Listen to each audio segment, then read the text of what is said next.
Deuxième numéro de cette semaine. Je suis très heureuse de vous retrouver et de partager encore une fois cette tasse de Quinqueliba avec vous. En plateau, vous retrouverez Hassan Sine pour la chronique et administration.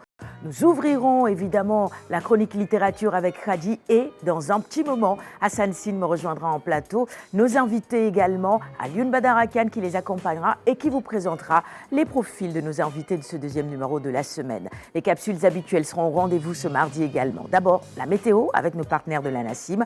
Ensuite, la gym avec le coach Tandara qui vous invitera à bouger au rythme de ses pas et des coachs qui l'accompagnent dans cette capsule sur la matinale.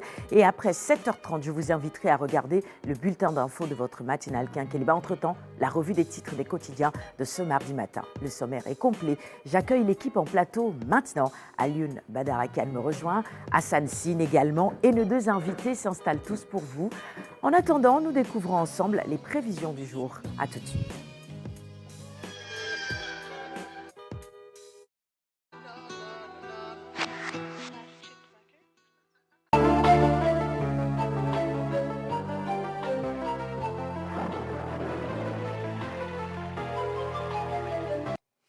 Chers amis téléspectateurs de Quinqueliba, bonjour. L'actualité météorologique de ce jour restera marquée par des orages et pluies qui sont notés vers la partie sud-est et sud du pays depuis cette nuit.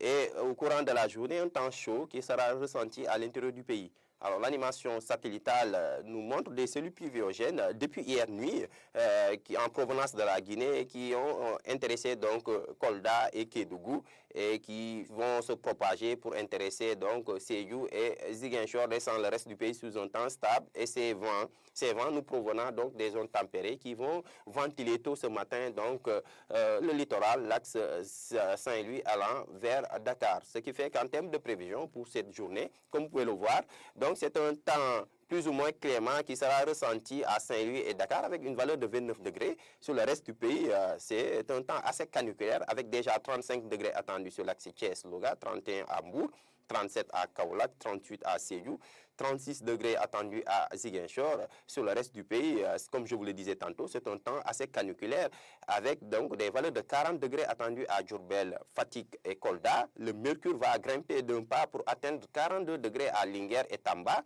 43 degrés attendus sur l'axe Matam-Bakel et un pic de 44 degrés enregistré qui sera enregistré à Podor. Alors, vers la partie sud du pays, comme vous pouvez le voir, c'est un ciel nuageux avec une faible probabilité de pluie qui sera attendue sur l'axe Ziguinchor, Sédhiou, Kolda, à l'envers Kédougou, pouvant même atteindre Tamba, laissant donc le reste du pays sous un ciel ensoleillé. En résumé, chers téléspectateurs, retenez donc ce ciel nuageux qui sera noté vers la partie sud du pays avec de faibles risques de pluie, et un ciel ensoleillé qui sera noté sur le reste du pays, un temps chaud qui sera aussi noté au centre et au nord du pays avec une valeur de 44 degrés attendue à Podor. Sur le littoral, par contre, sur l'axe Saint-Louis à l'envers Dakar, le temps sera plus ou moins clément avec une valeur de 29 degrés attendue à Saint-Louis et à Dakar. Voilà qui met fin à ce bulletin météo. Excellente journée à vous.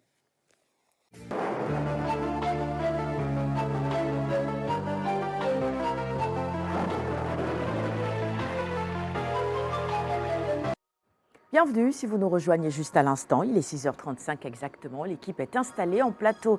Et avant de découvrir les profils de nos invités et les sujets que nous aborderons ce mardi matin, je vous invite à regarder la capsule du coach Tandara. C'est l'heure de la gym sur votre matinale. À tout de suite.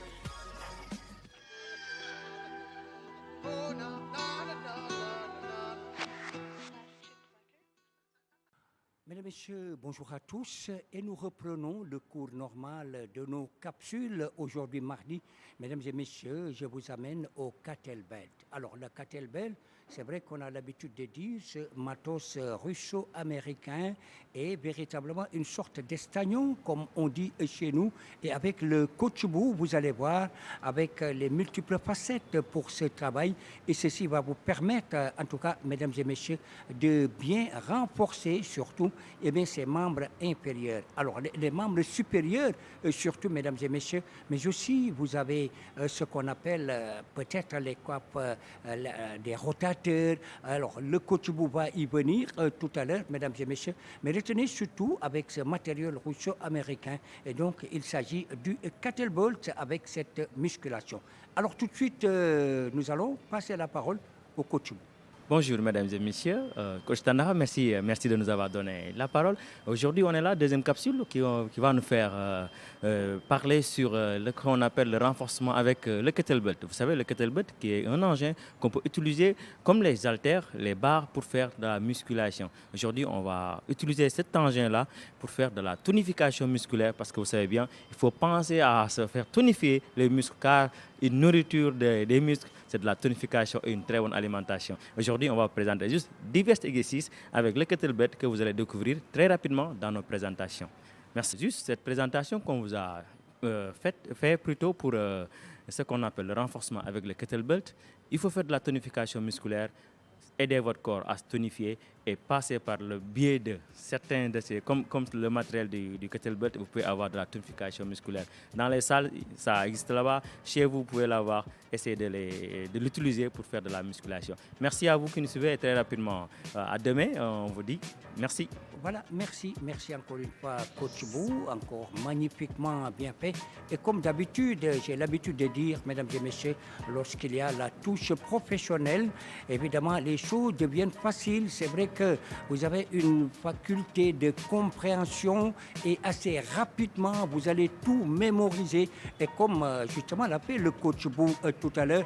En tout cas, merci Coach Bou. Quant à vous, chers téléspectateurs. Et comme d'habitude, je vous pose cette question. Certainement, vous avez aimé? Ah oui, c'est sûr, vous avez bien aimé. Alors, sur ce, le rendez-vous demain, ici même. Et ce sera avec le même plaisir que nous retrouverons l'âge Coach Tandara, bien évidemment, avec le Coach Bou. Bonjour mon cher Hassan, comment vas-tu ce matin? Je vais très bien. Bien réveillé? Oui, comme d'habitude, comme tous les matins. D'être en les mardis, je me réveille tôt et puis ça va quoi. C'est pour nous dire qu'il vient tôt maintenant. On a compris, hein, nous autres de l'équipe de la matinale. Bonjour mon cher Alioune, comment vas-tu ce matin? Ça va. Bien réveillé aussi? Bien réveillé. Je ne peux pas le dire tant que le mouton n'est pas réglé, mais c'est en voie de l'être parce que j'ai eu des échos favorables du côté de Thiès. Ma mère, donc, je lui ai confié cette mission. Et dans le voisinage, paraît-il, il y a un bon mouton à un prix un peu abordable pour Gourgourlou. Je crois que ça peut, voilà. Ça pourra aller. Donc, ça se passera super bien, là, finalement, à la fin de la journée. C'est pas loin de Thiès. Pour se déplacer jusqu'à Sewekhaï. Non, non, même pas besoin jusqu'à Sewekhaï. C'est dans Médine Fall. Décidément. J'ai vu sur les réseaux sociaux les images du chef de l'État qui allait visiter. J'ai vu les images. C'était où? Hier. Avec Géry Galoya. Exactement. Pour voilà, voir un tout petit peu ce qu'il pourrait choisir également. Il négocie comme tout le monde, hein, finalement. Aboukan, plutôt, j'aimerais pas être à sa place, hein, parce que marchander quand un serrure marchande, c'est compliqué. Hein, parce que quand j'ai vu le prix avancé par le président de la République, 170 000, donc moi, mon mouton coûterait beaucoup plus cher que celui du président. Mais Abou, bon, écoutez, voilà, il faudra s'y faire. C'est un serrure à la tête du pays. Hein. Et il marchande tout. On en prend encore pour notre grade ce matin. Décidément, nous autres les serrures. Hein. Allez, bienvenue en plateau à nos invités de ce matin que je te laisse maintenant présenter à nos téléspectateurs. Un autre sujet également qui va toujours intéresser nos cousins frères serrures. Donc l'approvisionnement du marché, certainement en oignons et en pommes de terre. Et pour rassurer donc toute la communauté serrure, nous avons cru bon de recevoir sur ce plateau le directeur général de l'ARM. L'ARM, c'est l'agence de régulation des marchés. Son directeur général ici présent, M. Ansou Sané, qui nous fait l'honneur d'être sur ce plateau pour revenir avec nous sur les dispositions qu'il a fini de prendre avec ses différentes équipes pour sécuriser, approvisionner le marché. Mais on en profitera pour parler également, disons, de l'accompagnement des producteurs, parce que souvent, ils se plaignent quand même de n'avoir pas souvent les moyens, en tout cas les infrastructures nécessaires pour préserver, pour garder leur stock en vue quand même de les écouler avec un bon rendement. On reviendra donc sur ce que l'État est en train de faire sur l'ensemble du territoire national, surtout dans les grandes zones de production, ces fameux entrepôts-là, mais également la protection de ces producteurs. Bon, c'est vrai que nous sommes dans un marché, voilà, disons, libéralisé, mais quand même, il faudrait toujours faire de telle sorte que nos producteurs soient un peu protégés par rapport à cette concurrence-là, disons, un peu étrangère, parce que c'est ça la réalité du marché à l'heure actuelle. Aucun État ne vit en vase clos. Mais bon, le Sénégal peut-être a des artifices qu'il a fini d'activer pour protéger donc ces producteurs. Donc on parlera de tous ces sujets-là, Inch'Allah, durant l'entretien qui lui sera consacré dans la première partie. Et à sa suite, un grand protecteur donc des artistes, un défenseur invétéré, infatigable du monde des artistes, Moustapha Ndiaye, qui revient sur ce plateau pour nous parler donc des acquis que l'on pourrait noter grâce à cette loi entrée en vigueur, la loi sur véritablement donc voilà les droits des artistes, sur la professionnalisation du secteur.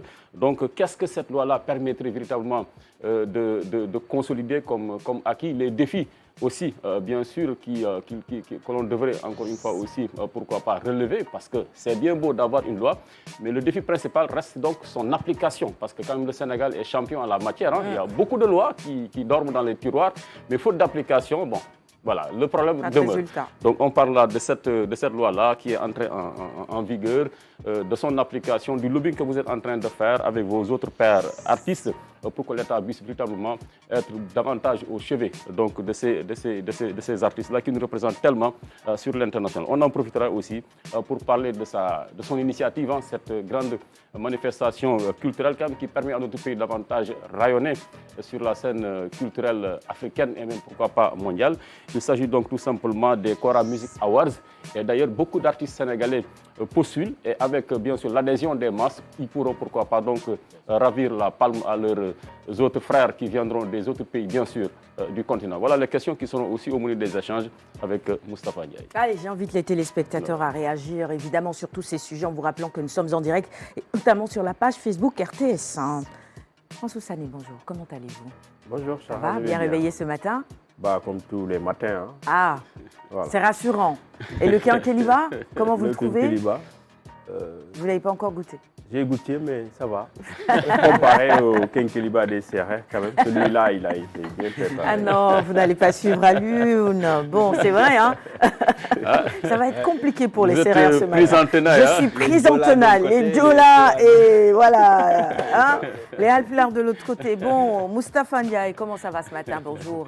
Ça va, alhamdulillah, et j'en profite pour saluer tout le monde sur le plateau et sur les téléspectateurs de la RTS 1 et tous les autres RTS que nous suivons beaucoup.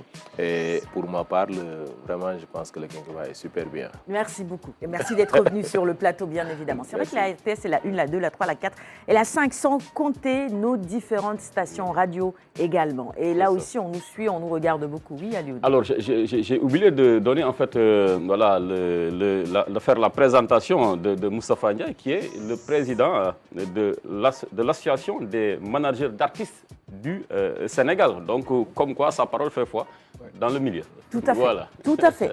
Allez, on passe maintenant à la revue des titres, juste avant le sujet qu'Hassan abordera tout à l'heure dans sa chronique. Alors, nous allons revenir sur les grandes lignes du nouveau directeur général de Sénégal Numérique SA, les grandes lignes qu'il a eu à expliquer vendredi dernier lors de la passation de service avec son prédécesseur Isidore Diouf, donc, qui prend les rênes de Sénégal Numérique SA à la succession de Cheikh Baroum. Très bien. Retour sur le sujet dans un petit moment. En attendant, place à la revue des titres donc, de ce matin. Et on démarre ce mardi 11 juin avec la une du quotidien Sud Quotidien. Controverse autour du discours tenu lors de sa conférence politique.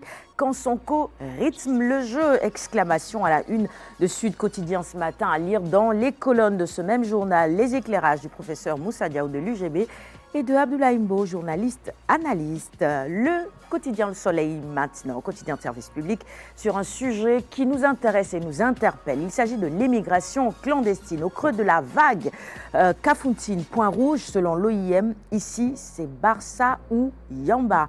Fastboy, le deuil sans fin. Des confidences des migrants à lire également dans les colonnes du Soleil ce matin, entre délire et hallucination. Alors j'interroge évidemment notre premier invité, Ansou Sané DG. Véritablement, à Kafountine, il y a également des difficultés. Nous qui pensions que les zones de départ étaient beaucoup plus vers Mbour, la Petite Côte, Saint-Louis et tout ça, à Kafountine également, il y a des difficultés. En ce qui concerne l'immigration clandestine, bien sûr. Il y a toujours eu d'ailleurs des difficultés parce que quand même c'est ouvert à la mer et c'est un point de départ pour beaucoup de migrants. Alors, ce qu'il faut noter déjà, parce que de notre côté, je suis maire dans le département de Bignona, dans la commune de Sindian, donc nous connaissons un peu ces problématiques avec nos collaborateurs qui sont les autres maires. Et ça fait revenir la lancinante question de l'emploi et de l'employabilité des jeunes. Nous autres, nous sommes confrontés surtout à la gestion un peu et au manque de moyens pour trouver vraiment les conditions nécessaires ou les infrastructures ou en tout cas les secteurs sur lesquels il faut investir pour maintenir les jeunes. Est-ce que c'est vraiment cette question de l'emploi ou de l'employabilité ou du sous-emploi, en tout cas, ou du chômage qui entraîne véritablement ces départs en masse? Forcément, c'est deux questions liées qu'on ne peut pas séparer parce que si vous regardez le profil des jeunes qui sont candidats au départ, forcément, lorsque vous les interrogez, la première question, ils partent pour aller chercher un avenir meilleur. Parce que les conditions dans lesquelles ils sont, ou bien les perspectives d'avenir ne sont pas plus ou moins reluisantes pour eux. Donc, ils vont aller tenter leur chance ailleurs. Mais donc, si nous créons les conditions nécessaires pour leur emploi ou leur employabilité, je crois que forcément, ils resteraient sur place parce que non seulement ils ne tenteraient pas l'aventure avec beaucoup d'incertitudes et de menaces quant à l'issue favorable de l'aventure, mais fondamentalement, ils seraient aux côtés de leurs parents afin de pouvoir gagner honorablement leur vie. Est-ce que quelque part, il n'y a pas aussi ce mirage qui existe encore aujourd'hui? On se dit que de l'autre côté, l'herbe est probablement plus verte. En Europe, c'est mieux. Et puis, il y a aussi cette image que certains donnent de cette vie en Europe en faisant croire que tout est rose là-bas, alors que ce n'est pas forcément le cas, Hassan. Oui, mais c'est quelque chose qu'on répète depuis la nuit des temps, mais on ne vous croit pas. Quand vous dites qu'en Europe, ce n'est pas mieux pour vous et que l'effort que vous allez faire là-bas pour gagner de l'argent, si vous le faites ici, vous allez forcément avoir quelque chose, ils ne vont jamais vous croire. Ils ne vont jamais vous croire. Bon, on ne sait pas pourquoi, mais en tout cas, il faut vraiment... Le nouveau régime, en tout cas, a du pain sur la planche pour ce qui concerne l'emploi des jeunes. C'est le principal problème. Et ce qui est encore beaucoup plus ubiesque, c'est que ceux qui partent, c'est ceux qui avaient un emploi. Parce qu'ils arrivent à économiser un montant pour partir. Ça, oui. Voilà, ça aussi, c'est un peu incompréhensible. Oui. Ouais. C'est pourquoi ça pose la question des véritables raisons finalement qui poussent ces jeunes hommes, femmes également, parce qu'il y a de plus en plus de femmes et de jeunes enfants aussi à finalement tenter cette aventure périlleuse, parfois par des pirogues. Et ça, c'est se lier, se suicider quelque part finalement à Lyon. Je pense que la raison principale, c'est l'espoir d'un mieux-être. C'est ça, c'est fondamental. Vrai. Parce que certainement, si vous avez mieux chez vous, vous n'allez pas quand même tenter cette aventure-là périlleuse. Mais aussi, beaucoup d'entre eux n'ont pas la bonne information. Ou bien peut-être, comme l'a dit Hassan, ont même du mal à croire à ce qu'on leur dit, de ce qui se passe actuellement en Europe. D'autant plus qu'il y a un raidissement de l'Europe par rapport aux questions migratoires. On a vu comment l'extrême droite est montée en flèche lors de ces dernières élections. Donc partout en Europe aujourd'hui, il y a un voile, n'est-ce pas? C'est-à-dire sur le plan migratoire, les politiques se durcissent. Il y a la montée de la xénophobie. Donc je pense que ce n'est pas le bon moment aujourd'hui pour un migrant de tenter cette aventure-là. D'autant plus que quand même quand vous quittez certaines zones, des pays stables comme le Sénégal, pour moi, ça c'est un peu insensé. Je peux comprendre par exemple qu'un jeune Somalien, érythréen, ou bien en tout cas venant d'un pays troublé, d'un pays où il n'y a pas de quiétude, il n'y a pas un État solide, puisse tenter cette aventure périlleuse-là. Mais un Sénégalais, quand même, je pense que souvent, au regard même des sommes qu'il mobilise, avec l'aide, avec la complicité malheureusement d'une bonne partie de la famille, on sait que c'est un secret de polichinelle. Dans certaines zones du pays, il y a même des tontines.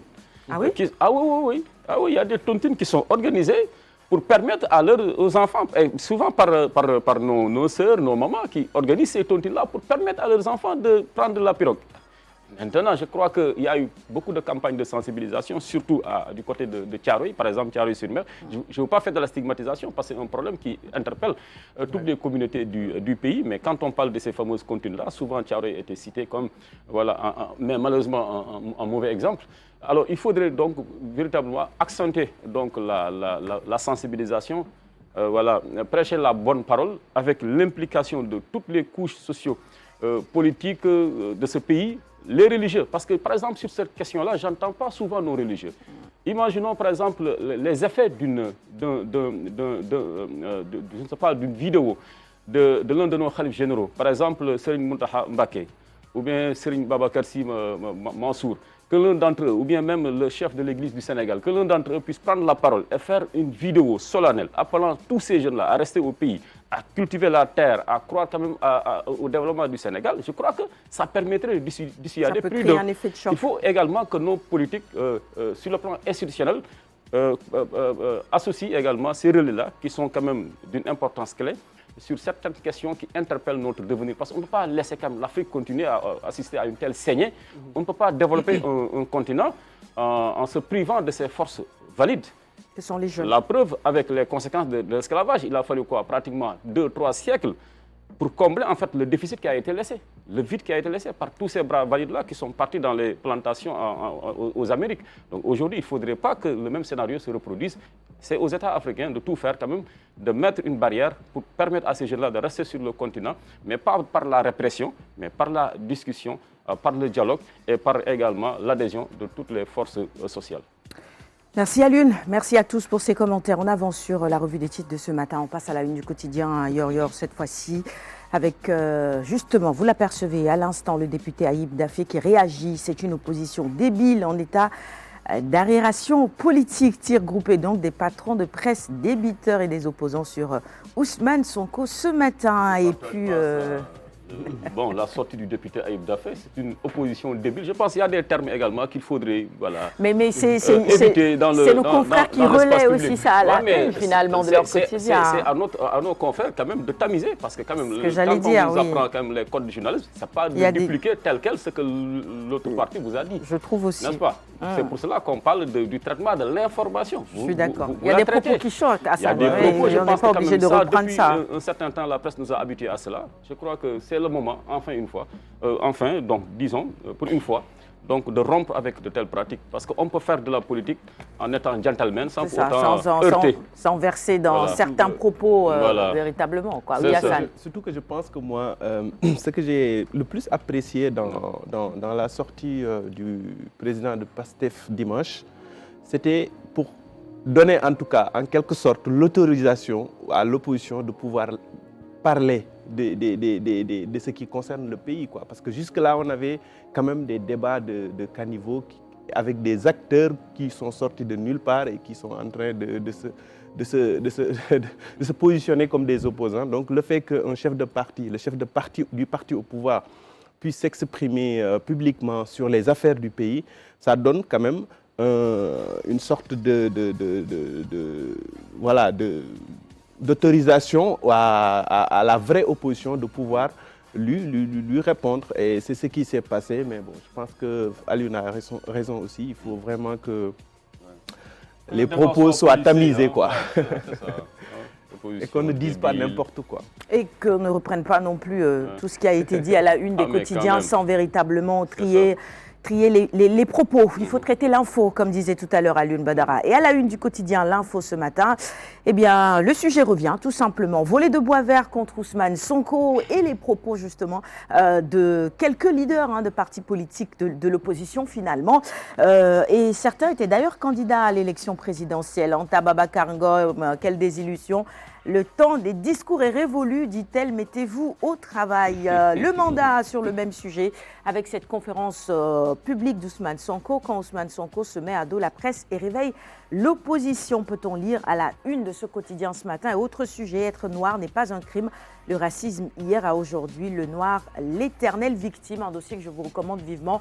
C'est à retrouver à la page 4 du quotidien Le Mandat. L'As, on reste dans l'actualité politique après la débâcle. L'avenir de Khalifa Sall en question ce matin. Analyse de nos confrères à lire donc dans les colonnes de ce même quotidien d'information générale. À la une de Direct News ce matin, Macky Sall, envoyé spécial de Macron et chef de parti au Sénégal, une double casquette controversée en tant qu'envoyé spécial du 4P. Il est censé représenter et promouvoir les intérêts globaux et environnementaux, un rôle qui demande une impartialité totale. L'avis de nos confrères, évidemment, ce matin, sur cette question, cette double casquette, dans les colonnes de Direct News. Le quotidien, nerf de la guerre, reportage, tension dans les relations entre les ICS et les riverains. Les populations campent dans la rue pour l'application du barème des indemnisations. Et puis, vous retrouverez les détails de cette affaire dans les colonnes du quotidien, le quotidien ce matin. Israël déclaré patrium non grata au Sénégal, tout comme le Premier ministre. Ce collectif regroupant 19 organisations demande au chef de l'État sénégalais de procéder à l'expulsion de l'ambassadeur d'Israël à Dakar et de rompre les relations avec cet État. Les organisations de la société civile qui écrivent donc au président Bassirou Diomaye Faye. Les frontières ouest-africaines, ça raquette. Constat de 24 heures info ce matin. Bon, je crois qu'on le savait depuis. Hein. Action pour les droits humains et l'amitié, le mouvement pour l'éthique et la transparence et le mouvement international d'apostolat des milieux indépendants sonnent donc l'alerte par rapport à ces pratiques et attirent donc l'attention de l'opinion nationale et internationale sur les témoignages poignants de l'abbé Jules Pascal Colly, curé de la paroisse Sainte-Thérèse de Louga, sur ces pratiques évidemment à dénoncer à nos frontières. On termine la revue des titres de ce matin avec la une du quotidien Stade. Défense centrale des Lions. On nous présente ce matin Abdoulaye Seck, le nouveau roc. Moi, je suis d'accord. Hein. Véritablement, il fait le job et il est bon. Abdoulaye Seck, bien évidemment. On a longtemps pensé que le capitaine Koulibaly aurait du mal à trouver un bon remplaçant. Mais quand Abdoulaye Seck est là, on est rassuré aussi. Non, Abdoulaye Seck. On parle d'Abdoulaye Seck.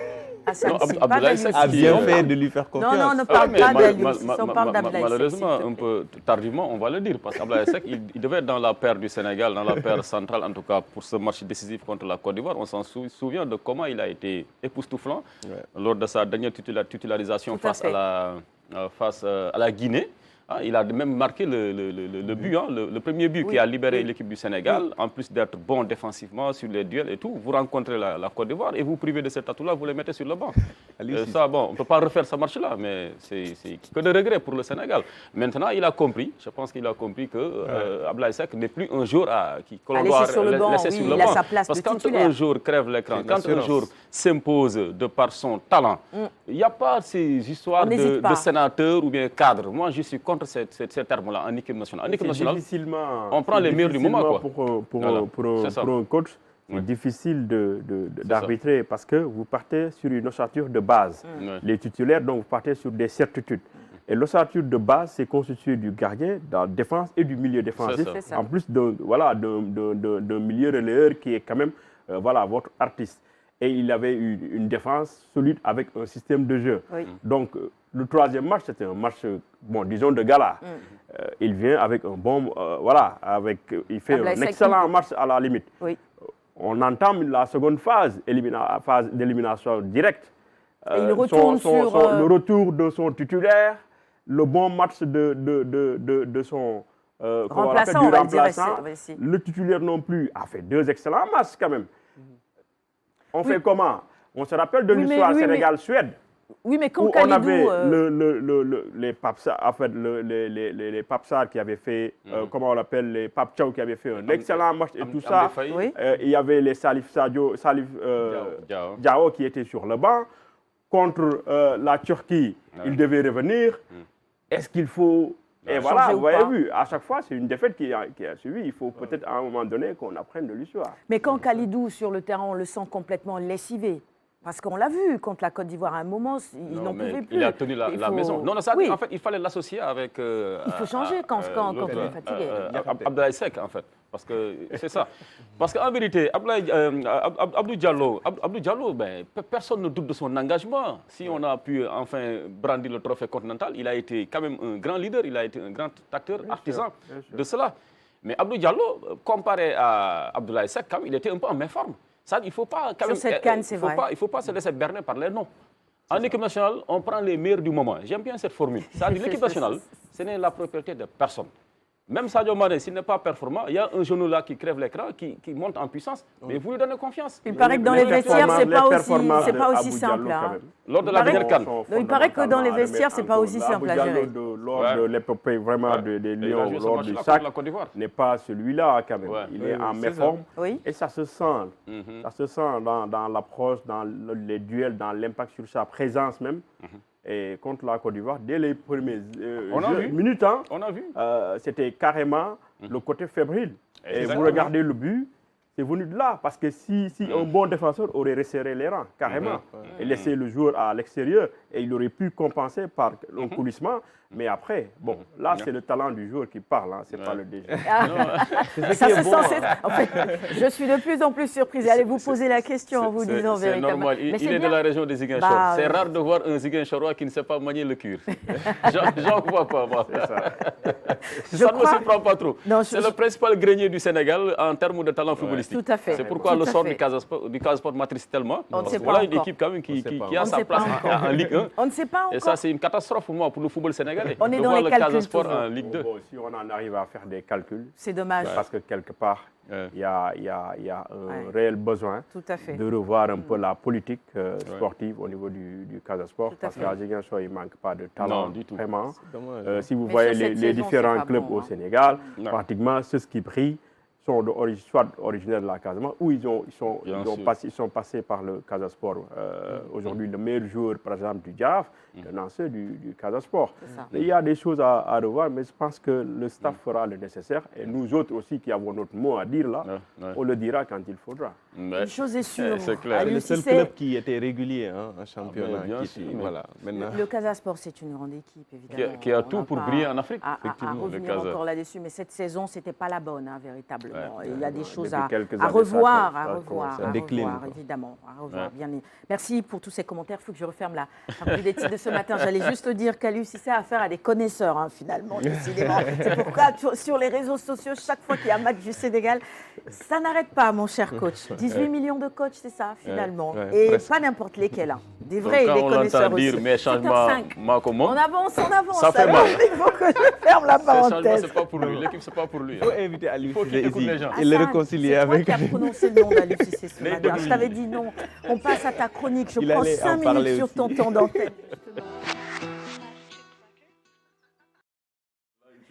Et administration maintenant. On revient sur la cérémonie de passation de service entre l'ancien DG et le nouveau. Et ça s'est passé le vendredi dernier, donc avec Isidore Diouf, donc, qui a maintenant pris ses fonctions de directeur général de Sénégal Numérique SA en remplacement de Cheikh Bakhoum, qui aura eu quand même à passer 10 ans, 9 ans, 11 mois exactement, à la tête donc, de cette structure en charge de la gestion des infrastructures informatiques de l'État du Sénégal. Je vous propose de suivre cet élément qui revient sur la cérémonie et c'est signé Saliou Seck. Après 9 ans et 11 mois passés à la tête de la direction générale de Sénégal Numérique SA, Cheikh Bakhoum passe le témoin à Isidore Diouf. Une nouvelle ère s'ouvre donc dans cette société nationale et dans sa vision adossée aux instructions du chef de l'État, le nouveau directeur général entend renforcer la politique de digitalisation de l'administration. Le cap défini par le président de la République est très clair. La digitalisation de l'État et le développement de l'industrie numérique constitue l'un des piliers de sa gouvernance. Et le CNM constitue le moteur, la cheville ouvrière de cette stratégie. Notre vision est que le numérique est un accélérateur du développement sur tous les plans, économique, industrie, santé et dans le domaine de l'éducation. Et je pense que le CNUM doit être l'épicentre justement pour pouvoir piloter toutes ces ambitions-là dans les différents secteurs que je viens de citer. Un véritable travail d'accélération va être mené pour permettre au CNUM SA de mieux jouer son rôle. L'économie numérique actuellement pèse 3,3% de notre PIB. Et le taux de pénétration de l'Internet, les dernières statistiques de 2021, est environ de 46%. Donc c'est vous dire que l'ambition et le défi est large. Et il nous faut justement accélérer tout le travail qui a été fait, qui a été bâti à ce stade-là pour justement dépasser ces taux de pénétration-là et justement être au niveau des têtes de pont en Afrique dans le domaine de la digitalisation. Autre défi à relever, la construction d'une infrastructure robuste et sécurisée pour être la tour de contrôle des programmes digitaux de l'État. Des actions inclusives qui devront renforcer les acquis de la société. Nous avons priorisé les outils au service de l'amélioration des conditions de travail de l'administration, mais aussi de la perception du service public par les administrés. Je fais allusion à des plateformes comme Sénégal Service, qui consacrent aujourd'hui la dématérialisation des procédures administratives. Je pense à l'ambitieux programme PAMA avec Girafe, qui a accéléré définitivement l'outillage des agents, des fonctionnaires, de toutes les hiérarchies et a permis une intégration de près de 18 000 agents sur la messagerie gouvernementale. Ces initiatives vont être renforcées par le directeur général entrant. Un appel est donc lancé au personnel pour une mobilisation afin de relever les défis de l'accélération de la digitalisation de l'administration. Je crois que les objectifs sont clairs. En tout cas, ce qu'on veut, c'est accélérer la digitalisation de l'administration. Et pour cela, Sénégal Numérique a une place importante. Vous êtes finalement déployé dans, j'ai envie de dire, presque toute l'administration et même au-delà, avec le changement institutionnel intervenu. Vous travaillez maintenant avec le secteur privé également. Le nouveau DG s'inscrit dans cette dynamique, j'imagine. Oui, c'était l'occasion pour lui de décliner en quelque sorte sa feuille de route. Et on a tout de suite compris quelles sont ses priorités. Il y a d'abord cette infrastructure qui est déjà en place, la rendre beaucoup plus robuste et sécurisée. Ensuite, il y a une collaboration qui doit se faire nécessairement avec les autres démembrements de l'État du Sénégal, parce qu'on est d'abord là pour cela. Et donc cette collaboration-là, pour cette collaboration, il prône une approche globale. Je vous propose d'écouter cet extrait de Isidore Diouf. Afin de répondre à ces enjeux, les facteurs de clé de succès sont assurément les suivants. Construire une infrastructure robuste et sécurisée. Dans votre magistère, vous avez eu à asseoir une infrastructure qui est là. Il faut la rendre robuste, la sécuriser et faire de telle sorte que toutes les parties prenantes avec lesquelles nous traitons puissent justement franchir le pas et établir une relation de confiance qui leur permet justement de considérer l'infrastructure de l'État comme l'infrastructure la plus sécurisée au Sénégal. Être la tour de contrôle, le cockpit des programmes digitaux et numériques de l'État. Je pense que vous n'êtes pas censé ignorer qu'il y a plusieurs projets dans les différents ministères, dans les différentes collectivités. Nous ne pouvons pas aller de façon éparpillée. Il nous faut avoir un cadre global, un schéma directeur construit avec bien sûr les différentes parties prenantes, notamment avec les directeurs des systèmes d'information des différents ministères, de façon à dégager une approche globale, claire, avec un agenda sur plusieurs années qui nous définira les différents jalons à atteindre sur un horizon de temps assez court, à court et à moyen terme, de façon justement à décliner de façon globale cette feuille de route-là, sans éparpillement et sans gâchis de ressources. Il parle également de rationalisation des ressources. Je crois que ça aussi, c'est important, c'est dans l'air du temps. C'est ce que les plus hautes autorités de ce pays prônent également.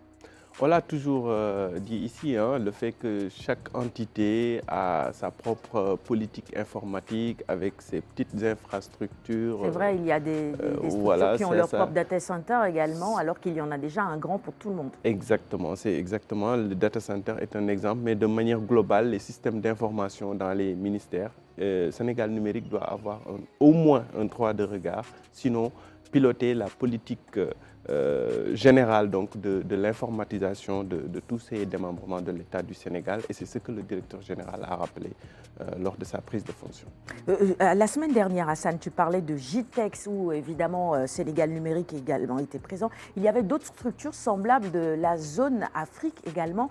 Est-ce que c'est le même modèle finalement, surtout sur le plan institutionnel, où il y a des différences finalement notoires au niveau de ces différentes structures qui gèrent de manière générale la digitalisation de l'administration? Il y a quelques différences par-ci et par-là, mais de manière générale, ces structures africaines sont chargées de la digitalisation de leur administration et parfois même du secteur privé, donc du pays de manière générale. Et donc trouver un cadre global de concertation et de collaboration n'était pas difficile vraiment pour ces structures, sachant que dans chaque pays, le problème qu'on a, c'est un problème de riche, c'est-à-dire qu'on a plusieurs structures qui s'occupent donc de ce volet-là, mais au minimum, il y en a au moins une qui s'occupe de la digitalisation et de la gestion surtout des infrastructures numériques de l'État. Le numérique et les artistes aussi, évidemment, on ne peut plus dissocier cela. Vous êtes obligé d'être dedans pour pouvoir continuer à subsister et à vivre, j'allais dire finalement, de votre art. Moustapha Ndiaye. Merci pour cette intervention. Bien sûr, parce que même avec l'ancien directeur, il y avait pas mal de collaboration avec les artistes. Parce que par exemple, si on en vient au numérique avec les productions de contenu, on est obligé maintenant, même pour, comment dirais-je ça, l'appropriation nationale au moins pour que ça reste dans notre territoire national. Parce qu'aujourd'hui, sans cela, si on calcule dans les 15 ans, 20 ans, tout ce qui a été fait dans les 50 ans derniers, tout est dans les patrimoines européens en quelque sorte. Quoi. Les œuvres des artistes, par exemple, la plupart des œuvres de grands artistes comme Baobab, Khalam, les trucs sont été produits par des acteurs blancs. Aujourd'hui, c'est devenu des propriétés de ces personnes. Demain, aujourd'hui, si des jeunes ont envie de reprendre, par exemple, ces œuvres, il y a des blocages sur les droits et autres, parce que d'autres les détiennent. Même pour un problème de patrimoine, c'est bien que ce soit au moins au plan national, que ça soit géré ici, gardé ici. Et ça, c'est important pour les générations à venir. Parce que aussi, la culture, elle est multiple, mais chaque chose a son importance dans l'identité du pays. Et il y a beaucoup de grands artistes aujourd'hui, dont leurs œuvres, des artistes comme Touré Kunda, aujourd'hui, regarde, ils sont plus productifs par rapport à leur âge et tout, la maladie qui les a atteints. Mais où sont les œuvres aujourd'hui qu'ils ont fait? Aujourd'hui, la plupart sont détenues par d'autres, bien que leurs enfants aujourd'hui ont fait l'essentiel pour garder, pour les œuvres, mais les œuvres en question sont dans le patrimoine européen. Et après, demain, s'il y a des possibilités de le ramener, ce n'est jamais facile. Parce que vous avez toutes les tractations qu'on est en train de faire pour les musées et autres, ce n'est jamais facile. C'est des discussions qui peuvent durer des années et des années. Donc si on a des serveurs comme ça, qui dorénavant, les œuvres peuvent être inscrits ici, pour l'avenir des arts et de l'histoire un peu, c'est important. C'est une possibilité. Oui, ce que je comprends dans ce qu'il vient de dire, c'est que c'est la souveraineté numérique d'abord que nous prenons qui permet d'aller vers une souveraineté beaucoup plus générale. Parce que c'est un pincement de cœur de voir que les œuvres artistiques créées par des Sénégalais sont détenues aujourd'hui, en tout cas les droits, par des structures internationales et que pour y accéder, les Sénégalais doivent débourser ou quelque chose comme ça. C'est pour ça qu'il faut aller vers cette souveraineté numérique et c'est également l'un des points sur lesquels le nouveau directeur général de Sénégal Numérique a insisté lors de cette passation de service. 7h16, merci beaucoup mon cher Hassan. On poursuit le débat maintenant avec nos invités. Rubrique invité juste après ceci.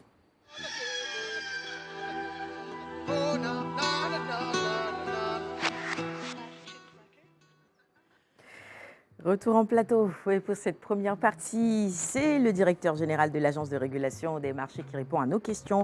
Ansoumana Sané, autant pour moi, merci encore une fois d'être sur ce plateau de la Matila avec nous. J'imagine qu'entre Sénégal Numérique et votre structure également, il y a forcément des ponts de collaboration. Le numérique est devenu incontournable aujourd'hui dans tous les secteurs et à tous les niveaux finalement. Bien sûr, nous avons une convention déjà que nous avons structurée autour de la digitalisation des outils de travail et surtout de la maîtrise de l'information agricole à travers les statistiques. Donc cette convention-là est en cours et je pense qu'avec le nouveau directeur, nous allons explorer sa mise en œuvre afin de l'étendre aux antennes régionales et aux enquêteurs qui sont sur le terrain, qui sont censés relever les niveaux de stock et la structure des prix. Très bien. Et si vous êtes là ce matin, c'est surtout pour rassurer Gorgorlou. Dont et le président est sur le plateau ce matin, Alioune Badara, sur les prix notamment, et sur l'approvisionnement correct du marché aussi. Ouais, à ce poste, il n'y a pas d'alternance. Hein. Donc, je suis et je reste le président national de la fédération des Gourgoulous du pays. Hein. Donc, pas de démocratie. Hein. Voilà. Pas de démocratie. Hein. Donc là, je dirige un dictateur là. Merci beaucoup. Merci également à notre premier invité, M. Sané, Ansoumana Sané, à l'état civil Ansoumana, mais pour les intimes Ansou Sané, tout simplement. Alors, il est là donc en sa qualité, comme tu l'as dit, Sarah, de directeur général de l'Agence de régulation des marchés. On connaît donc l'importance de cette structure-là, le rôle ô combien important qu'elle joue dans la régulation des prix, l'approvisionnement bien sûr aussi du marché, surtout que nous sommes quand même à moins d'une semaine pratiquement, on peut le dire, de la Tabaski. Hein, et les attentes, on le sait, hein, sont nombreuses, surtout par rapport à la disponibilité de certains denrées comme l'oignon, hein, la pomme de terre pour, par exemple, les Senghor, là, hein, la famille Senghor, et tant d'autres familles sérères aussi. Alors, pour les rassurer, DG, est-ce qu'aujourd'hui, on peut dire qu'à une semaine de la Tabaski, le marché est bien approvisionné qu'il est bien sécurisé? Bien sûr, déjà je vous remercie pour cette invitation. L'occasion m'est donnée un peu de rassurer les Sénégalais, surtout en particulier les Sérères, de la disponibilité des denrées qui sont en tout cas sous régulation dans le portefeuille de l'ARM, et principalement l'oignon et la pomme de terre. Il y a une tradition bien ancrée au niveau de l'ARM qui consiste à faire des visites d'évaluation de stock à l'approche des grandes fêtes où il y a quand même des pics en termes de consommation et en termes de besoins de consommation. Et conformément à notre lettre de mission, nous assurons l'approvisionnement du marché. Mais vous ne pouvez pas carrément approvisionner le marché si vous ne savez pas ce que vous avez en termes de stock. Cela vous permet de faire des analyses comparées au taux de consommation. Donc là, nous avions fait une première visite d'évaluation des stocks il y a cela pratiquement un mois pour voir l'état des récoltes en termes de rendement, qu'est-ce que nous avons, et préparer justement le dispositif, mettre en place le dispositif d'approvisionnement. Et la semaine passée, du 13 au 16, nous avons aussi effectué une deuxième visite. Et la troisième visite, on vient de la terminer le vendredi à l'usine de Sénéguindia. Et au niveau des stocks d'oignons, nous avons constaté déjà une production assez suffisante. Vous regardez un peu l'actualité, comparé à l'année passée, dans la même période, où il y avait ces tensions-là, au niveau de l'oignon, quand même, c'est assez stable. Nous sommes même sur une tendance inverse, parce que l'année passée, le prix était anormalement élevé. Cette année, élevé. Les producteurs parlent de prix anormalement bas. Cela fait revenir la question de la nécessité d'une bonne planification de la production. Parce que vous savez, la particularité, c'est que tout le monde produit au même moment au Sénégal. C'est ça. Et l'oignon arrive sur le marché au même moment, aussi bien pour les agrobusiness et que pour les exploitants familiers. Nous avons pratiquement des rendements d'une production estimée à 480 000 tonnes. 480 000 tonnes, vous le comparez à la consommation mensuelle de 30 000 tonnes, sur toute l'année, le besoin il est de 380 000 tonnes. Donc, carrément, nous sommes autosuffisants en oignons. Mais lorsque la production arrive sur le marché et que nous n'avons pas encore un dispositif infrastructurel qui permet une logistique suffisante, qui permet de maintenir ou de conserver le surplus en attendant que le marché soit favorable, bien entendu, les pertes post-récolte sont assez énormes. Et ces pertes-là sont estimées entre 30 et 40% de la production. C'est énorme. Aujourd'hui, au regard de ces pertes, le besoin en termes de stockage, il est de 180 000 tonnes pour l'oignon. C'est-à-dire s'il faut investir pour la conservation de l'oignon, il faut prendre en compte le besoin qui est de 180 000 tonnes en termes de stockage, parce qu'en termes d'import, pour compenser un peu les pertes, nous importons en moins entre 180 000 tonnes et 200 000 tonnes. L'année passée, rien qu'en termes d'autorisation, nous avons donné des autorisations d'import de l'ordre de pratiquement 228 000 tonnes. En termes de volume financier, c'est presque 40 milliards qui sortent du pays pour acquérir une denrée dont déjà au départ on est quand même autosuffisant. Vous voyez la question, comment elle est devenue une question stratégique. Tout à fait. Pour la pomme de terre, la question plus ou moins ne se pose pas. Je reviens à la question sur aujourd'hui le niveau des stocks. Le niveau des stocks est de pratiquement 70 000 tonnes. Ce que nous avons répertorié au niveau des plateformes, des lieux de groupage et même au niveau des champs. 70 000 tonnes, le besoin pour les fêtes passe de 30 000 tonnes à 50 000 tonnes. Donc vous voyez qu'il y a déjà quand même un bon stock qui peut approvisionner le marché. Et le prix est en tout cas aussi entre 180 francs et 200 francs.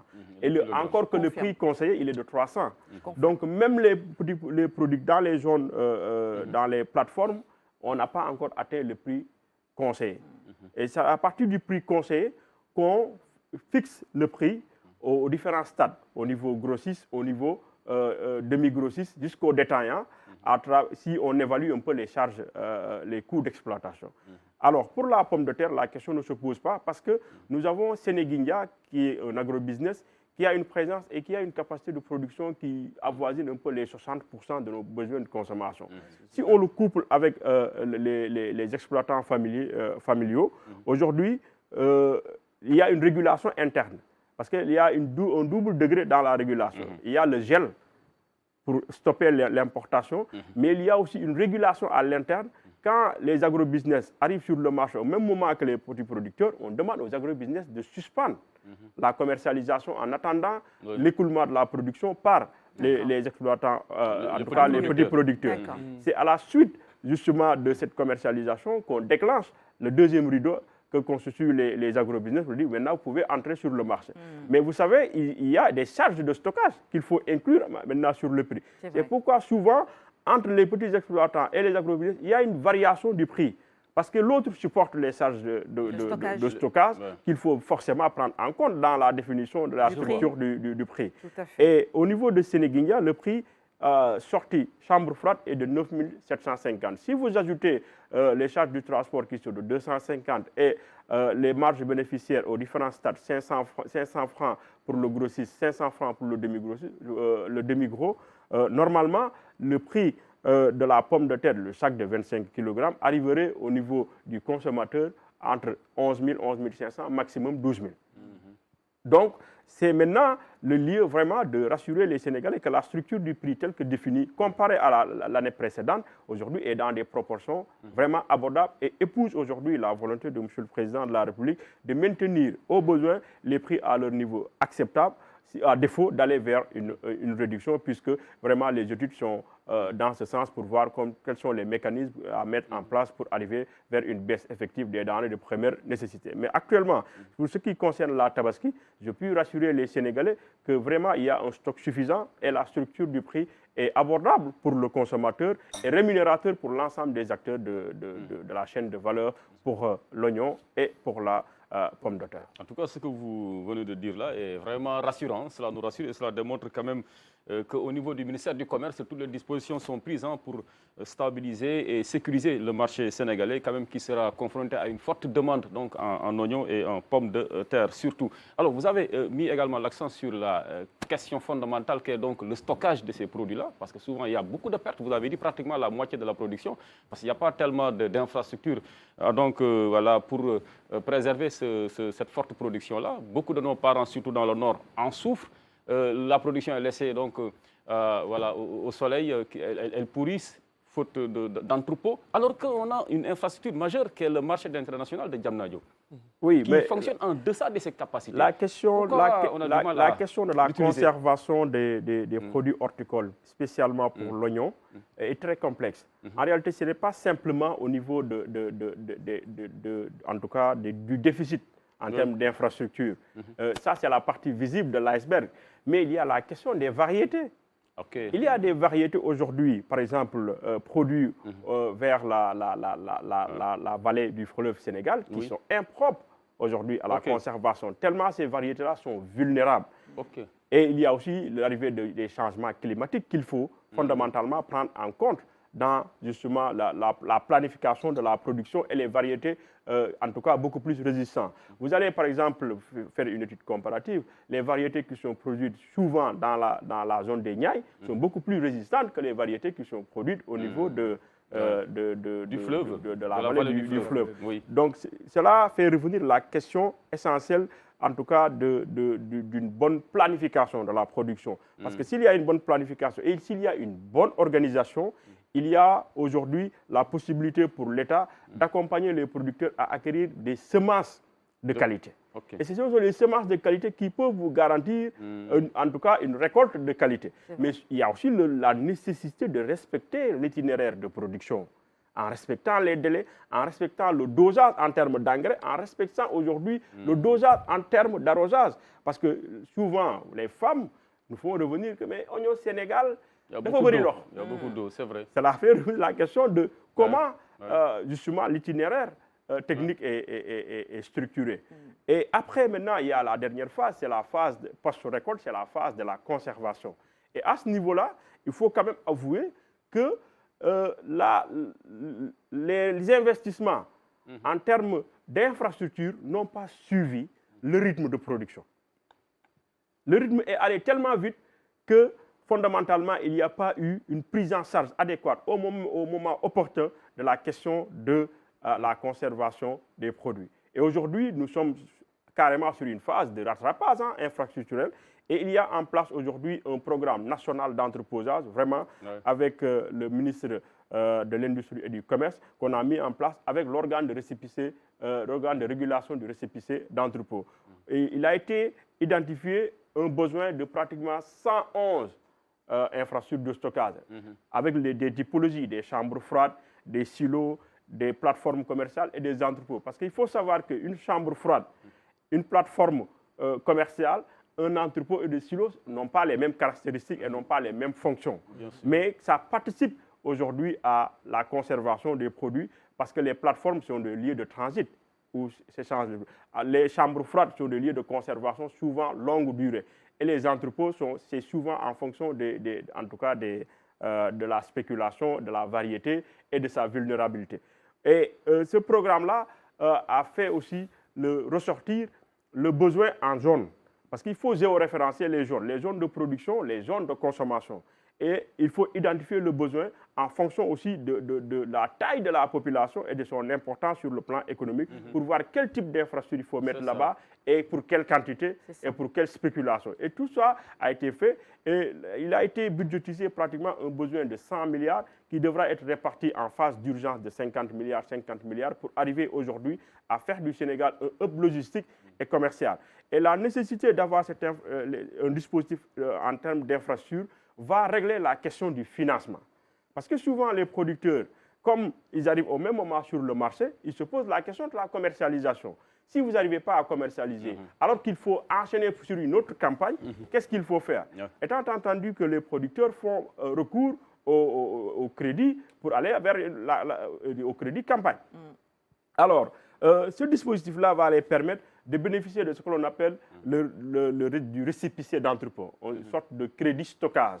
Warrantage, on le dit souvent dans d'autres pays comme par exemple le Niger, où le producteur peut stocker en tout cas sa marchandise dans un entrepôt agréé, bénéficier de récépissé d'entrepôt, et ce récépissé-là, il peut le monnayer parce que c'est un instrument d'échange. Au niveau des banques, avoir un prêt sur une structure ou sur un montant bien défini et aller faire ses activités. Et au moment où le marché est favorable, il va vendre son produit, rembourser son prêt et bénéficier du surplus pour aller faire une autre activité. Donc ça, c'est un moyen vraiment de financement structurant de la chaîne de valeur. Et je pense qu'aujourd'hui, avec ce programme que nous avons, qui est un programme qui va inclure aussi comment on appelle, la digitalisation des process. Parce qu'aujourd'hui, tout est numérique. Et si on veut faire du Sénégal un hub logistique et commercial, mais ma très chère peut, à son niveau, ici, à partir de Kénkéliba, passer une commande. Et si aujourd'hui les services comme Sénégal numérique nous accompagnent dans ce sens, je pense que nous allons pouvoir structurer carrément en tout cas la chaîne de valeur et prendre en compte l'ensemble des éléments, des besoins de l'écosystème pour vraiment faire du Sénégal un pays souverain. Et ce que vous dites là, déjà, certains maraîchers commencent à l'appliquer. Je vois sur certaines plateformes des maraîchers qui proposent leurs produits. Et vous passez commande via, bien sûr, le numérique et vous êtes livré. Hassan, rapidement. Je garderai ta question pour la deuxième partie, mon cher Hassan. Il est 7h31. C'est un sujet qui... Restez en plateau avec nous. Restez avec nous. On revient dans un petit moment, sur cela. Juste après ceci. Voilà. Khadi dans la deuxième partie également. Et puis, nous interrogerons Moustapha Ndiaye également pour vous. Restez avec nous, à tout de suite.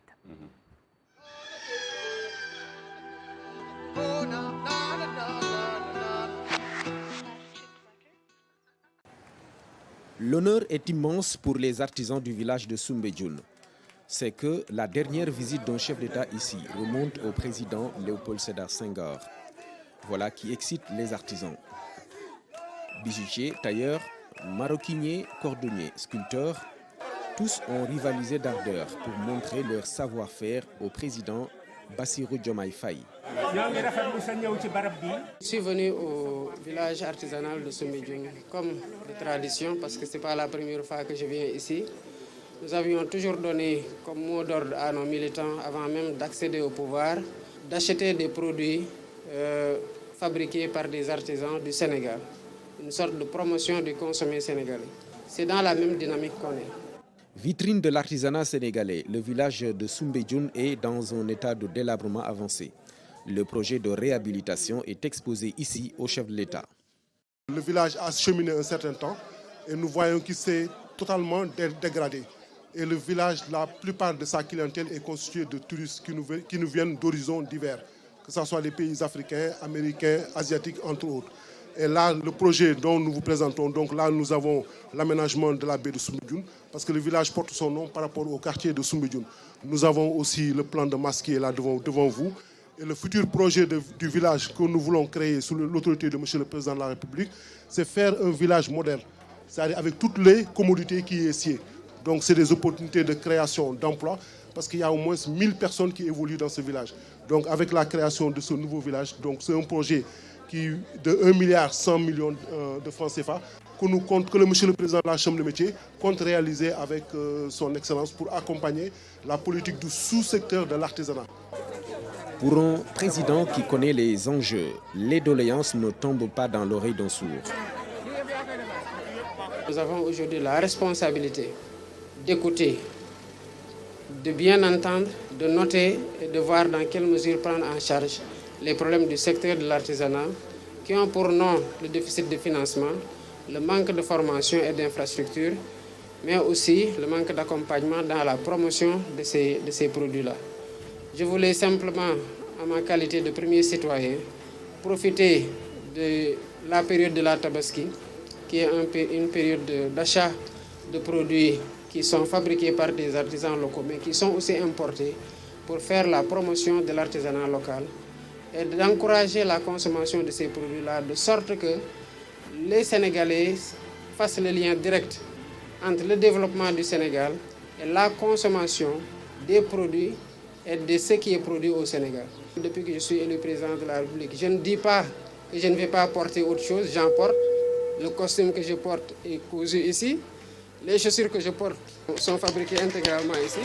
Donc je pense que c'est dans cette dynamique-là que nous essayons d'appeler les Sénégalais pour qu'on en fasse véritablement une habitude de patriotes sénégalais qui soutenons d'abord les Sénégalais, mais qui restent ouverts au monde, qui peuvent porter autre chose, mais qui regardent pour comprendre quelle est la qualité de ce que nous fabriquons ici et prendre connaissance du savoir-faire de l'artisan sénégalais.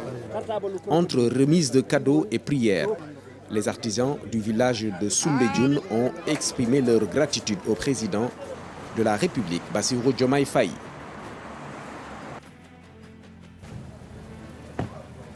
À une semaine de la Tabaski ou fête du sacrifice, le président Bassirou Diomaye Faye est venu voir la situation du marché des moutons.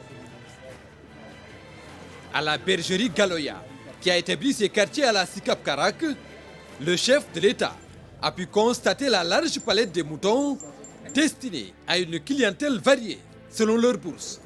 Une visite au terme de laquelle le président de la République affiche optimisme et assurance. On n'aura pas de problème de rupture ou en tout cas de déficit d'approvisionnement du marché. Maintenant, notre ambition, ce n'est pas d'aller chercher le gap dans les pays limitrophes, mais de travailler à être totalement autosuffisant au Sénégal et même excédentaire pour approvisionner d'autres pays qui peuvent avoir des difficultés d'approvisionnement, mais carrément sortir le Sénégal du cycle perpétuel, du gap à résorber en allant vers d'autres marchés des deux pays limitrophes, principalement le Mali et la Mauritanie. Mais pour relever le défi d'un approvisionnement régulier et correct du marché en moutons, l'ambition est clairement affichée. Promouvoir l'amélioration génétique. Avec le ladoum, on peut augmenter la production de viande du fait qu'avec le ladoum, on augmente le poids. Voilà. Parce qu'il y en a à 1 an, c'est pas ça. Non, l'agneau local à 1 an, c'est moins de 10 kg. Et l'agneau demi-sang ladoum, par exemple, normalement 6 mois, on se retrouve avec au moins 40 kg. La bergerie Galoya, c'est aussi la passion de l'élevage de moutons de race. Amélioration. Ouais, c'est des demi-sangs. C'est des demi-sangs. Ils ont 1 an. Donc c'est du pol-pol et du ladoum.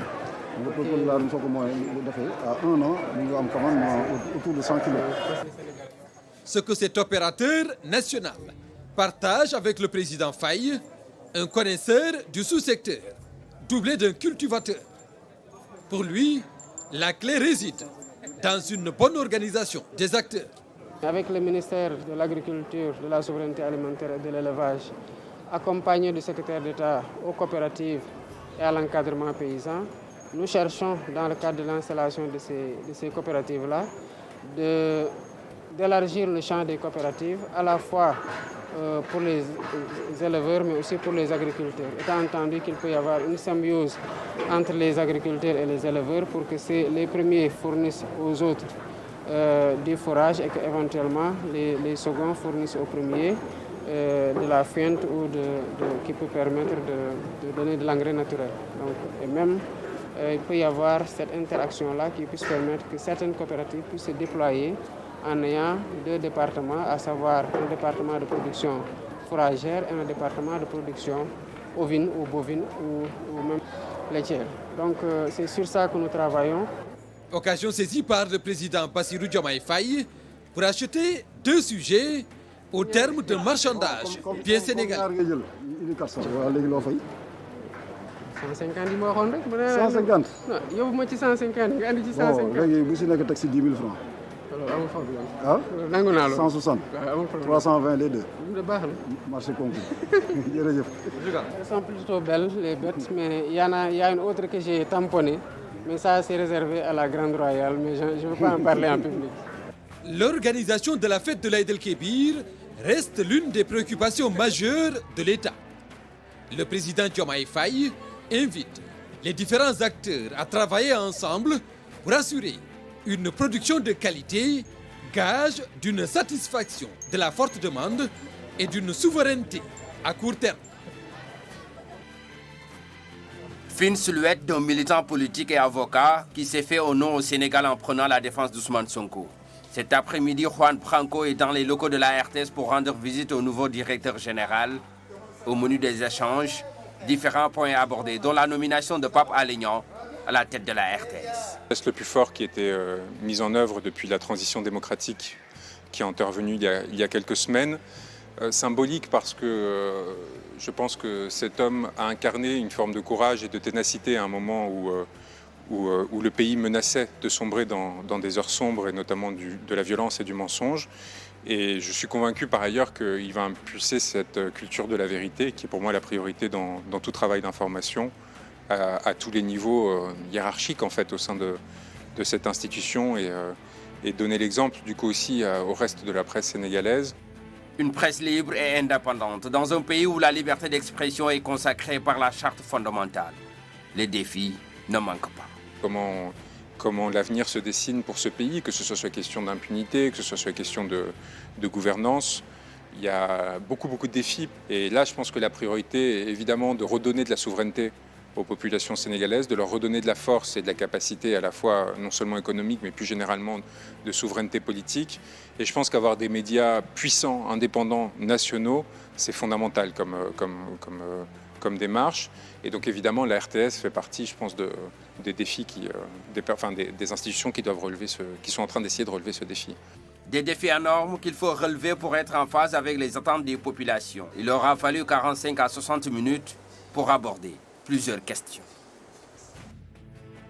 C'était le bulletin d'info. Retour en plateau. Bienvenue si vous nous rejoignez juste à l'instant. Bon matin à vous et nous retrouvons tout de suite Khady Ndiaye ce matin. Elle nous propose de visiter la bibliothèque de l'Académie des sciences d'Outre-mer. Bonjour ma chère Khady.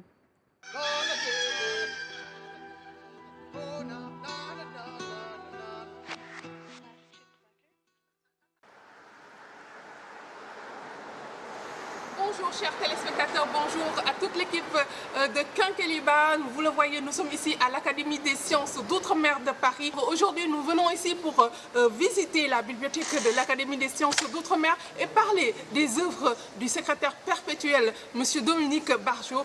Rentrons tout de suite.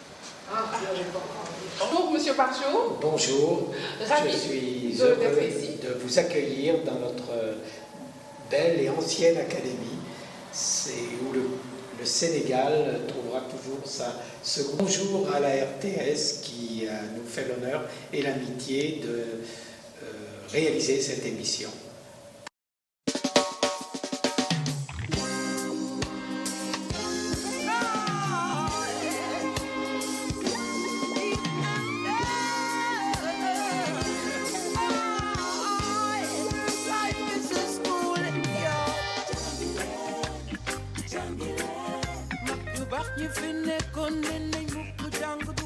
Accéder aux quelques 120 000 ouvrages que compte notre maison 120 000 ouvrages, ça fait de cette bibliothèque une des principales bibliothèques de référence en Europe en ce qui concerne l'Afrique, puisque 45% environ de notre fonds est constitué d'ouvrages ou d'articles de revues. La bibliothèque a été constituée de l'origine en 1922. En 1942, nous avons acquis ce bâtiment, très grand bâtiment. Il faut se rappeler ensuite que dans les années récentes, nous avons fait l'acquisition, grâce en particulier au don du président Ouattara, du fonds de la documentation française, et ainsi nous sommes devenus une grande bibliothèque de référence. Une bibliothèque de référence, ça veut dire une bibliothèque qui est complète, le plus possible complète sur un certain nombre de sujets, mais aussi une bibliothèque qui est capable d'accueillir des ouvrages exceptionnels, et il y en a qui sont très anciens, qui peuvent remonter au XVIIe siècle. J'ajouterai à cela qu'aux livres traditionnels, nous ajoutons des manuscrits, des objets d'art. Nous avons une collection intéressante, nous avons une très belle cartographie et une collection de photographies absolument remarquables sur l'Afrique des 19e et 20e siècles. Nous avons en effet un partenariat important avec la Fondation Mamadou Dia. Il faut se rappeler que notre académie a toujours accordé une place privilégiée et au Sénégal et à Madagascar. Il suffit de regarder le nombre d'associés. On verra que tous les présidents du Sénégal ont été chacun à leur tour associés à notre académie. Et j'espère que l'on pourra continuer dans cette voie.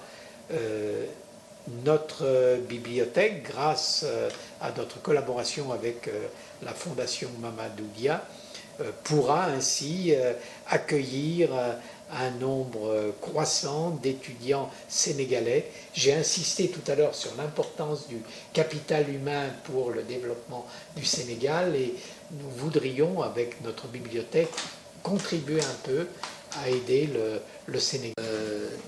Nous avons bénéficié en fait d'une aide importante du président Ouattara lorsqu'il a été accueilli comme membre associé de notre académie. Ce don important nous a permis d'obtenir le triplement du nombre d'ouvrages accueillis dans notre bibliothèque. En effet, au fonds historique original de l'Académie est venu s'ajouter une bonne partie du fonds de la documentation française qui, pour des raisons d'économie budgétaire, risquait d'être dispersé et que nous avons accueilli. Allez, retour en plateau. Merci beaucoup à Khady Ndiaye pour cette visite guidée ce matin. Pour refermer le magazine, nous interrogeons notre deuxième invité, Moustapha Ndiaye, président de l'Association des managers d'artistes du Sénégal. Merci d'être sur le plateau avec nous. Les Kora Music Awards, on en parlera avec vous aussi. C'est en décembre, c'est ça, cette année? Oui, et les votes ont déjà démarré. Oui, c'est en décembre et les votes ont déjà démarré. Et il y a les artistes sénégalais dont Baba Mal, sur la catégorie de meilleur album, Viviane, meilleur artiste féminin. Il y a 2 DJ exceptionnellement qui sont des DJ très en vue. DJ Dollar qui est très près de Maître James et autres, toute cette génération avec qui il joue un peu partout dans le monde. Et DJ Nina qui accompagne la paire de dames Def Mamadef qui sont aussi en très grande expansion un peu dans le monde, beaucoup de scènes aujourd'hui parce qu'ils sont accompagnés aussi par un agent de Youssou N'Dour qui est sénégalais, qui vit ici et qui a développé sa carrière dans les pays anglophones. Il représente Youssou N'Dour dans les pays anglophones. Il y a mon grand frère Doursar qui est à la tête de cette production artistique de Père de Dames mais qui fait le tour du monde. Elle est aussi DJ de Ngaka Blindé, donc c'est une femme DJ très en vue, très bien, qui fait partie aussi des nominés africains sur la catégorie meilleur DJ. Et en dernier, on a Kabilam, l'humoriste, qui est sénégalais d'origine aussi, qui représente le Sénégal dans la catégorie humoristes. Et c'est les top 10. Aujourd'hui, ceux qui sont en cours, chacun dans ses catégories a 10 artistes en compétition sur lesquels la compétition est en cours. Actuellement, il y a le voting qui se passe. Et il faut aller sur les pages de ces artistes pour voir un peu comment ça se passe, comment on vote et tout. Et la compétition, la cérémonie, la grande cérémonie, c'est le 1er décembre 2024. Très bien. Je pense qu'il a fait le point sur les Cora Music Awards. Hein. L'essentiel a été dit, on peut le dire. Oui. Et donc, on va toujours parler du secteur de la consommation, parce que la musique également, on la consomme, c'est un bien de consommation. Hein. Mais pour qu'elle soit de qualité, il faudrait que les artistes, ceux qui en sont l'auteurs quand même, soient dans les meilleures conditions, n'est-ce pas, d'expression, qu'ils aient une certaine protection sociale, ce qui n'est pas le cas généralement. Et avec cette loi-là, on pense quand même que la tendance serait inversée et qu'enfin, les artistes pourraient dignement au Sénégal vivre de leur art. Merci pour la question qui est vraiment une avancée majeure dans le secteur des industries créatives et des artistes que nous sommes et des autres professionnels. Parce que la loi prend en compte et les artistes et les professionnels que nous sommes autour de ces artistes. Et cette loi, elle est majeure, elle est innovante, mais aussi elle règle pas mal de choses parce qu'elle nous change d'un statut qui n'était pas des travailleurs reconnus par le Code du travail à un statut reconnu déjà par le Code du travail. C'est-à-dire que c'est ça qui change un peu. On le faisait comme du travail, mais la loi ne le considérait pas comme du travail selon le Code du travail. Aujourd'hui, la loi statue que je sois manager, artiste ou autre, tous les professionnels autour de ces artistes sont des travailleurs reconnus par le Code du travail. Aujourd'hui, on est autant en partenariat, collaboration avec le ministère de la Culture, qui est notre ministère de tutelle, que le ministère du Travail, sur lequel, en tant que travailleurs, nous sommes en collaboration. Et ça, c'est une avancée. Maintenant, qu'est-ce qu'il nous apporte? C'est qu'au-delà de ça, il y a, comme vous l'avez dit, il y a la couverture sociale qui devient maintenant une réalité.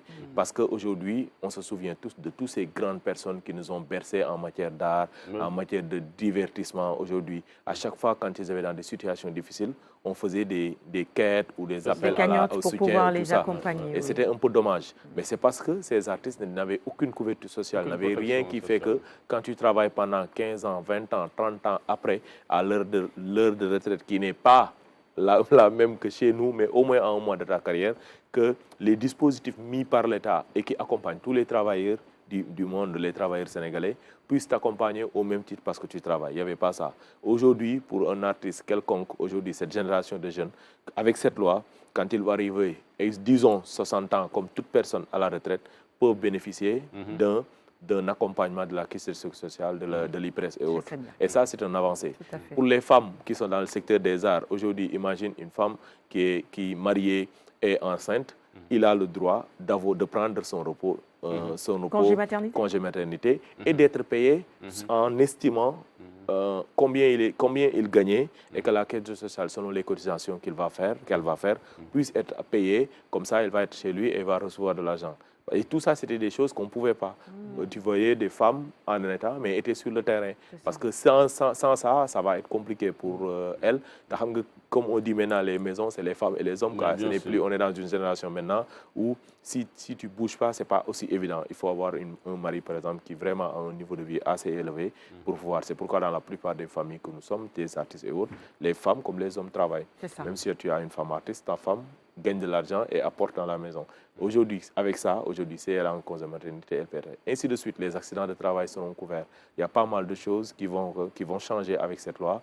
Et c'est vraiment une très, très grande avancée pour nous, les acteurs. Mais on sait que c'est un secteur assez libéral quand même, le domaine de l'art, des arts, devrais-je dire. Alors, comment faire pour que ces personnes-là puissent en bénéficier si elles ne cotisent pas? Qui va cotiser pour elles? Comment ils doivent s'organiser, les artistes? Dans le dispositif, tout le monde va cotiser. Il est obligatoire. Mais vous savez, un artiste, c'est, à un moment, il est le patron, son propre patron, un autre moment, dans la même journée, peut avoir d'autres patrons. C'est pourquoi je parle de secteur libéral, c'est difficile à cerner. À chaque fois, c'est pris en compte, à chaque fois, c'est le patron qui l'engage, qui va payer pour lui. Parce que c'est comme ça que ça se passe dans le patronat normal. C'est le patron qui fait travailler. Parce qu'on va toujours dans la logique de l'employé et de l'employeur.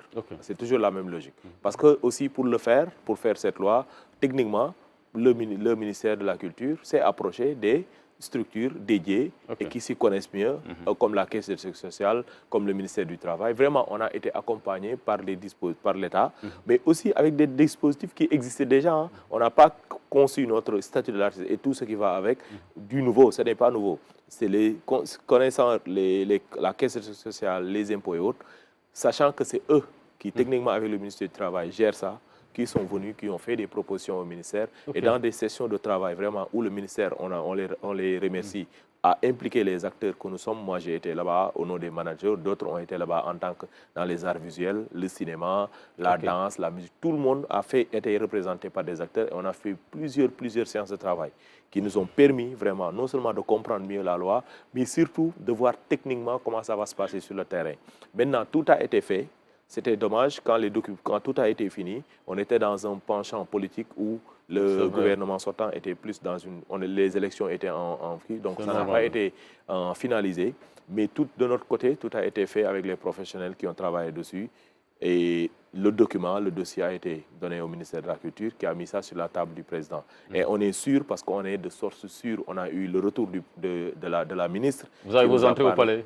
Non, la ministre qu'on a rencontrée, vous a rassuré finalement. Oui, qui nous a vraiment rassuré et nous a fait comprendre que la culture fait partie des préoccupations sur lesquelles ils vont se mettre surtout sur cette date. Et ceci, la copie privée, qui est aussi une autre préoccupation des acteurs, mais aussi le secrétaire d'État qu'on a rencontré, Bakary, plusieurs fois a parlé de ça, parce que moi je pense que vraiment sur ce projet de loi, on va très bientôt arriver à une exécution de la loi, comme vous le disiez. Alors, en 30 secondes, vous avez parlé du secteur de la culture, d'ailleurs, qui a été touché par la dernière réorganisation gouvernementale. On n'a plus un ministère de plein exercice. Le ministère de la Culture a sauté. En lieu et place, on a un secrétariat d'État. Est-ce qu'il ne s'agit pas là d'une régression pour vous, acteurs culturels, quand on parle de souveraineté, de souverainisme? Vous savez, moi, ma principale préoccupation n'a jamais été quel ministre, qui va être au ministère de la Culture. Ouais.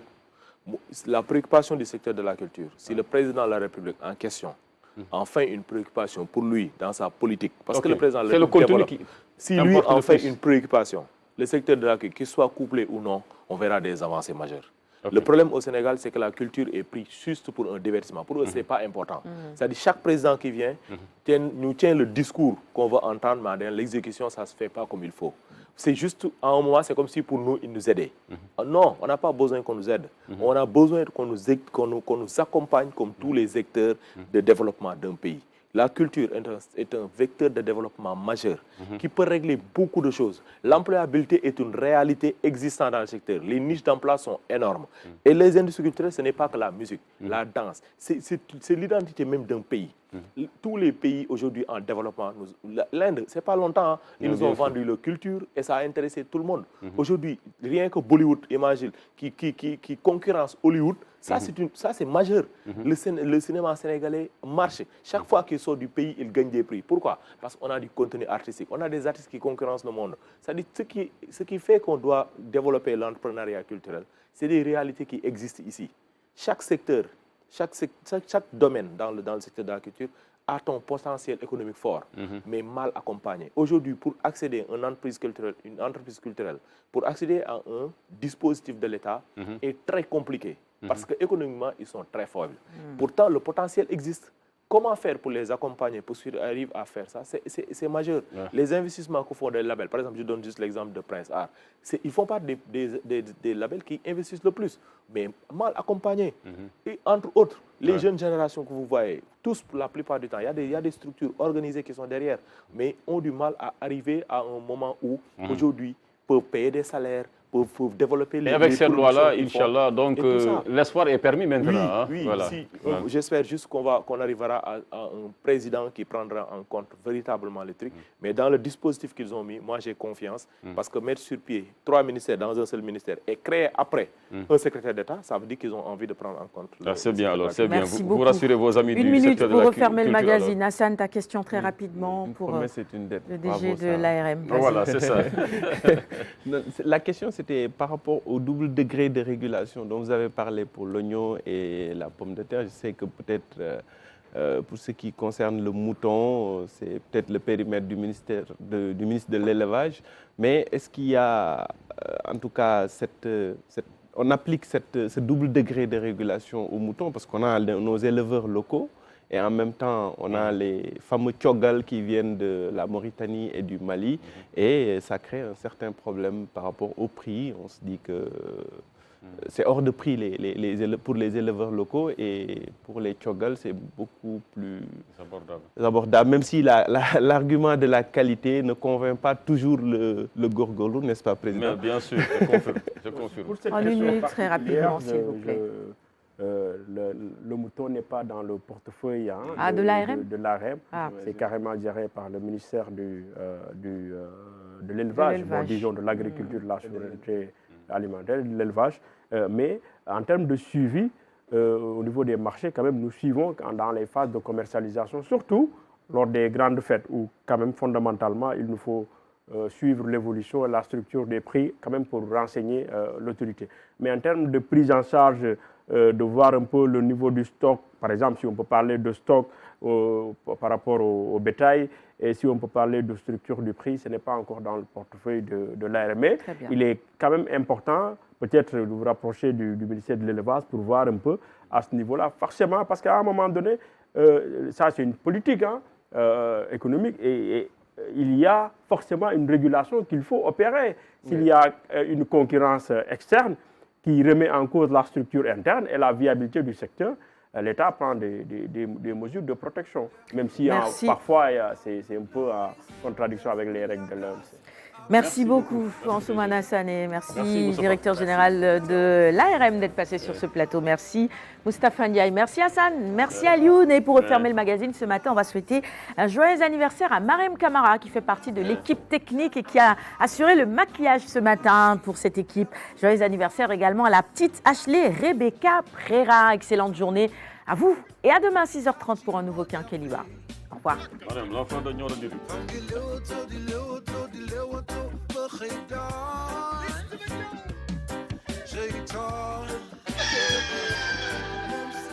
Oh, na na na na.